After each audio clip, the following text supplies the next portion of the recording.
द्रव्य मैटर। सबसे पहले इसकी परिभाषा देखते हैं। Anything which occupies space and has mass is called matter. तो वो चीज जो कुछ स्थान को घेरे और जिसमें भार होता है उसी को हम क्या कहते हैं, द्रव्य कहते हैं या मैटर कहते हैं। इसकी 3 अवस्थाएं होती हैं, सॉलिड, लिक्विड, गैस। ठोस, द्रव और gas. Solid possesses a fixed volume and a definite shape. तो जो सॉलिड होता है उसकी शेप भी डेफिनिट होती है और वो जितनी जगह घेरता है यानी उसका वॉल्यूम भी क्या होता है, निश्चित होता है। तो ठोस का आकार और आयतन दोनों ही निश्चित होता है, जैसे लकड़ी है, सोना है, चांदी है, ये सभी क्या है, ठोस के उदाहरण है। अब लिक्विड में क्या होता है, लिक्विड में वॉल्यूम तो डेफिनिट होता है, उसका आयतन तो निश्चित होता है। जैसे हम लोग दूध लेते हैं लीटर में लेते हैं, पेट्रोल लेते हैं लीटर में लेते हैं, मिट्टी का तेल लेते हैं लीटर में लेते हैं, लेकिन शेप जो होती है उसकी इनडेफिनिट होती है, मतलब शेप जो होती है उसकी निश्चित नहीं होती। जिस भी बर्तन में भरा जाता है उसी के आकार को ले लेता है। तीसरे नंबर पे है गैस। गैस का ना तो वॉल्यूम डेफिनेट होता है और ना ही उसकी शेप डेफिनेट होती है। गैस का ना तो आकार निश्चित होता है और ना ही आयतन। जैसे ऑक्सीजन है, नाइट्रोजन है, कार्बन डाइऑक्साइड है, ये सारी क्या है, गैसेस हैं। तो गतिज आणविक सिद्धांत के आधार पर या काइनेटिक थ्योरी ऑफ मॉलिक्यूल्स के अकॉर्डिंग अब हम पढ़ेंगे।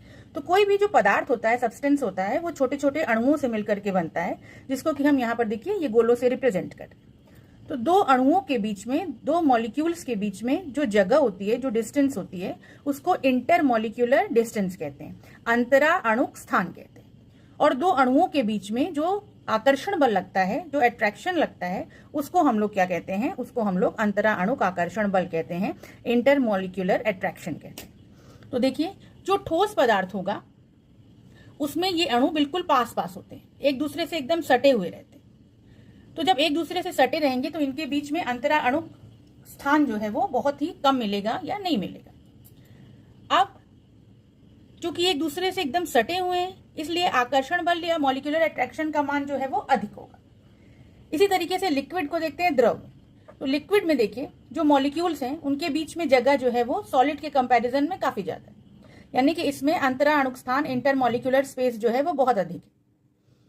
और जब ये दूर दूर हो गए तो अंतरा अणुक आकर्षण बल का मान क्या हो गया, कम हो गया। इंटरमॉलिक्यूलर अट्रैक्शन इसमें क्या हो गया, कम हो गया।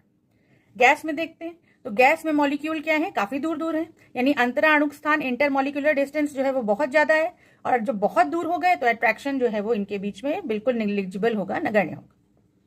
तो अगर गतिज आणविक सिद्धांत के आधार पर देखा जाए, क्योंकि हम कह रहे हैं कि जो सॉलिड है या ठोस है उसका आकार और आयतन निश्चित है, तो क्यों निश्चित है, क्योंकि इसमें जो अणु है वो अपनी ही जगह पे बने हुए हैं, यानी जो अणु है, जो मॉलिक्यूल है, उनकी पोजीशन क्या